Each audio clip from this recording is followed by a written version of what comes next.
ஓகேம்மா. Hi friends, எல்லாரும் எப்படி இருக்கீங்க? நல்லா இருக்கீங்களா? குரூப் 4 படிச்சுட்டு இருக்கீங்கன்னு நினைக்கிறேன். எல்லாரும் படிச்சு முடிச்சிட்டிங்களா? என் பேர் வந்து சௌமியா. நான் வந்து 2022 நடந்த குரூப் 2A கிளியர் பண்ணி assistant in medical and rural health department எடுத்திருக்கேன். அதுக்காக சரி பார்த்து பேசிட்டு போகலாங்க. அப்புறம் எனக்கு தெரிஞ்ச டிப்ஸ் நான் சொல்கிறேன், ஃபாலோ பண்ணுங்கள். ஃபஸ்ட்டு வந்து இன்ஸ்டியூட்டில் கொடுக்குற நோட்ஸை ஃபாலோ பண்ணுங்கள். அப்புறம் ஸ்கூல் புக் படிங்க, சிலபஸ் வைஸ் படிங்க. எல்லாரும் சிலபஸ் தாண்டி எதுவும் கேட்க மாட்டாங்க. அதே மாதிரி சார் கொடுக்குற கொஷின் பேப்பர்லாம் ஈஸியாக இருக்க மாதிரி இருக்கும். ஆனால் அதுதான் டிஎன்பிஎஸ்சி ஸ்டாண்டர்டு. அதை ரொம்ப நம்ம கஷ்டமாக படித்து நம்ம கான்சென்ட் வந்து குறைச்சிக்கூடாது. எப்பவுமே கொஷின் பேப்பர் ஈஸியாக இருந்தாலும் அதில் நம்ம தப்பு பண்ணாமல் மார்க் எடுக்கணும். அதுதான் முக்கியம். கடைசி நாளும் வந்து உட்காந்துருக்கீங்க, எல்லாரும் பரவாயில்ல, நான் பெஸ்ட்டாக வந்துருக்கீங்க. அப்புறம் கொஷின் நான் இப்போ குரூப் 4 எக்ஸாம் இருக்கிறதுனால நான் குரூப் 4 என்னென்ன தப்பு நான் பண்ணேன்னு சொல்கிறேன். நான் ஃபஸ்ட்டு 2018 படிக்க ஆரம்பித்தேன். 2019 குரூப் 4 வந்து 166 கொஷின் போட்டிருந்தேன். 167 வரைக்கும் கிடச்சிருச்சு, எனக்கு கிடைக்கல. அப்புறம் கொரோனா வந்து எக்ஸாமே வைக்கல. அப்புறம் 2022 குரூப் 4 பாஸ் பண்ணல. 165 கொஷின் போட்டிருந்தேன், அப்பயும் எனக்கு கிடைக்கல. அப்புறம் இது 2024 குரூப் 2A எழுதி அப்புறம் மெயின்ஸ் எழுதி இது கிடச்சிது.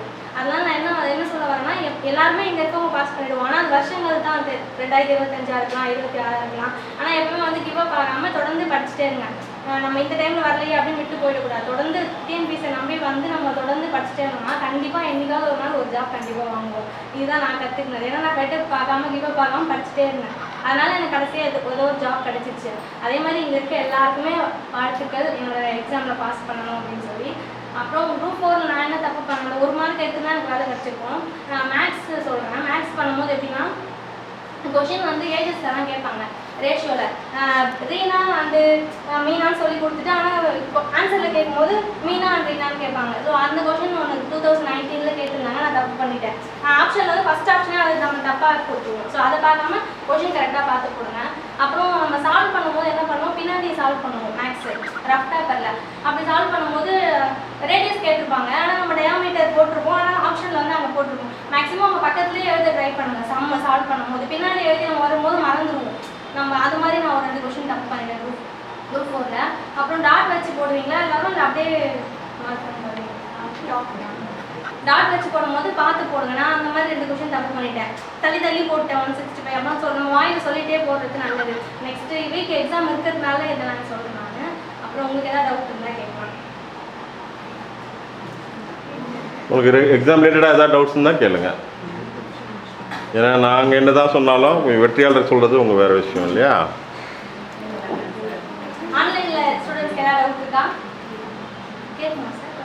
நம்ம பேச கேட்கும். அதில் சார்ட்னு ஒன்று இருக்கும் பாருங்கள், அது கிளிக் பண்ணுங்கள். ஏதாவது அவங்க கொஷின் போட்டாங்கன்னா அதுலேயும் ஒரு சார்ட் இருக்கும் பாருங்கள், அந்த பாக்ஸ் அந்த ஃபோன்லேயே பாருங்கள். ஓகே, சரி, உங்களுக்கு ஏதாவது டவுட் இருந்தால் கேட்கலாம். யாருக்குமே எதுவுமே டவுட் கிடையாது. நீங்கள் படிக்கும்போது என்ன மாதிரியான ப்ராப்ளம் வந்து நீங்கள் ஃபேஸ் பண்ணி அது ப்ராப்ளமே தான் படிக்கிறது. இல்லை வீட்டில் சொல்கிறீங்களா? ஆமாம், எனக்கு வந்து நான் ட்ரீம்ஸ் எழுதுனதுக்கப்புறம் மேரேஜ் ஆச்சு. மேரேஜ் ஆனதுக்கப்புறம் அடுத்த மாதமே மெயின்ஸ் எழுதினேன். நான் என்ன சொல்கிறேன்னா, நம்ம டைம் கிடைக்கும் போது படிக்கிறது தெளிவாக படித்து வச்சுக்கணும். நான் குரூப் 4 இங்கே தான் சார்கிட்ட தான் வந்தேன். குரூப் 2 சப்ளிம்ஸ்க்கு சார்கிட்ட தான் வந்தேன். நான் அப்போ வந்து நான் வந்து குரூப் 4 படித்ததை வச்சு தான் நான் குரூப் 2 மெயின்ஸ் எழுதினேன். இப்போ மேரேஜ் எனக்கு ஜனவரி, பிப்ரவரியில் மெயின்ஸ் எக்ஸாம். நான் எப்படி படிச்சிருக்க முடியும் சொல்லுங்கள்? ஆனால் நான் முன்னாடி ஹார்ட் ஒர்க் போட்டு வச்சுருந்தேன். இங்கே வந்து படித்தது இதை வச்சு தான் நான் வந்து மெயின்ஸ் எழுதினேன். நம்ம படிக்கும் போது படிக்கிறது தெளிவாக படிச்சிடணும். மெயின்ஸு ஃபிலிம்ஸ் அப்படின்னா அது எல்லாமே ஒரே சிலபஸ் தான். நம்ம ஆப்ஜெக்டிவாக எழுதுறது அங்கே போய் டிஸ்கிரிப்டிவாக எழுத போகிறோம். நிறைய ப்ராப்ளம் வரதான் செய்யும். நம்ம நம்ம அப்பா அம்மா ஒழுங்காக இருந்தால் கூட பிள்ளைங்க ஏன் இன்னும் நம்ம படிக்க வச்சு நிற்பீங்க அப்படிலாம் கேட்பாங்க. அதெல்லாம் நம்ம கற்றுக்கூடாது. நம்ம படிக்க வந்திருக்கோம், அவ்வளோதான். அடுத்தவங்க பார்த்து இப்போ என் கூட படித்தவங்க 2019 குரூப் 4 போனாங்க, 2022 குரூப் 4 போனாங்க. ஆனால் எனக்கு கிடைக்கல. அதை நான் நினச்சி உட்காந்துருந்தா நான் இந்த குரூப் 2 வந்து பாஸ் பண்ணிருக்க முடியாது. நான் யாரையும் நம்ம போட்டியாளராக பார்க்கக்கூடாது. நமக்கு தேவை ஒரு வேலை, அது எப்போ கிடைக்க வரைக்கும் நம்ம படிச்சுட்டே இருக்கணும். அதுதான் சார் சொல்கிறத ஃபாலோ பண்ணுங்க. கொஷின் பேப்பர்லாம் கரெக்டாக ஃபாலோ பண்ணுங்கள். ஈஸியாக இருந்தாலும் அதுதான் டிஎன்பிஎஸ்சி ஸ்டாண்டர்டு. நான் சார் வச்ச கொஷின் பேப்பரில் 172 போட்டிருந்தேன். ஆனால் என் ஃப்ரெண்டு மோனிஷாவும், அவள் எனக்கு தெரியும்னு நினைக்கிறேன் உங்களுக்கு, போன குரூப் 4 அவளும் அவள் ரஞ்சிதா நாங்கள் தான் படிக்கும்போது சர்க்கிளில் க்ரியேட் பண்ணிக்கோங்க. 4 பேராக சேர்ந்து ஷார்ட்கட் நிறைய வச்சு படிங்க. அப்புறம் தமிழுக்கு வந்து ஷார்ட்கட் வச்சு படிங்க. நான் வந்து 2019 குரூப் 4 வந்து ஜென்ரல் இங்கிலீஷில் 97 கொஷின் போட்டிருந்தேன். அப்புறம் என்ன பண்ணாங்க, கொரோனா வந்து எக்ஸாம் வைக்கல, சிலபஸ் மாற்றிட்டாங்க, தமிழ் தான் படிக்கணும்னு சொல்லிட்டாங்க. அப்போ நான் ஜென்ரல் இங்கிலீஷ் ஸ்டூடெண்ட் தமிழ் படித்தேன். ஸோ அது மாதிரி நம்ம என்ன வேணாலும் நடக்கலாம், எல்லாத்துக்கும் நம்ம தயாராக இருக்கணும்.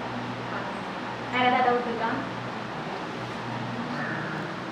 அப்புறம் ப்ரீவியஸ் இயர் கொஷின்ஸ்லாம் ஃபாலோ பண்ணுங்க. ஃபஸ்ட்டு நோட்ஸ் படிங்க. இன்ஸ்டியூட் வரீங்கன்னா ஃபஸ்ட்டு 2 நாள், இப்போ மண்டே டியூஸ்டே ஃப்ரைடே வரைக்கும் இருக்குன்னா ஃபஸ்ட்டு 2 நாள் இன்ஸ்டியூட் டெஸ்ட் படிங்க. ஏன்னா டெஸ்ட் சொல்லியிருப்பாங்கல்ல, வீட்டில் அது படிங்க. உங்களுக்கு ஒரு டைம் டேபிள் போட்டு வச்சு படிங்க. இது மட்டும் நம்ம ஃபாலோ பண்ணிட்டு கூடாது. நீங்களும் சைடில் உங்களோட டைம் டேபிள் போட்டு தனியாக படிக்கலாம்.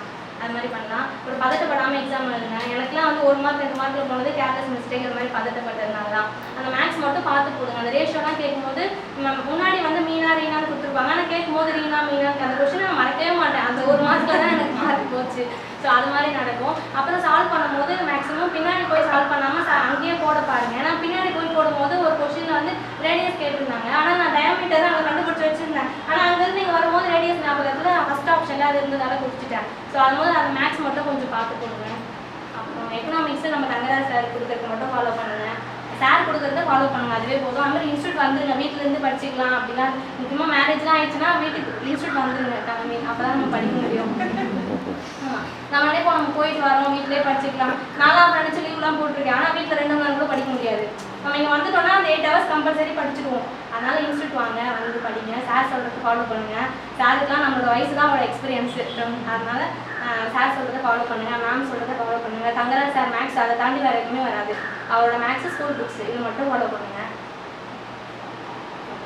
வேறு ஏதாவது முக்கியமாக மேரேஜ் ஆகிட்டா தான் இன்னும் வெறியாக படிக்கணும்.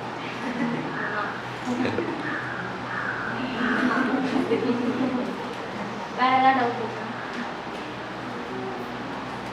Okay, thank you.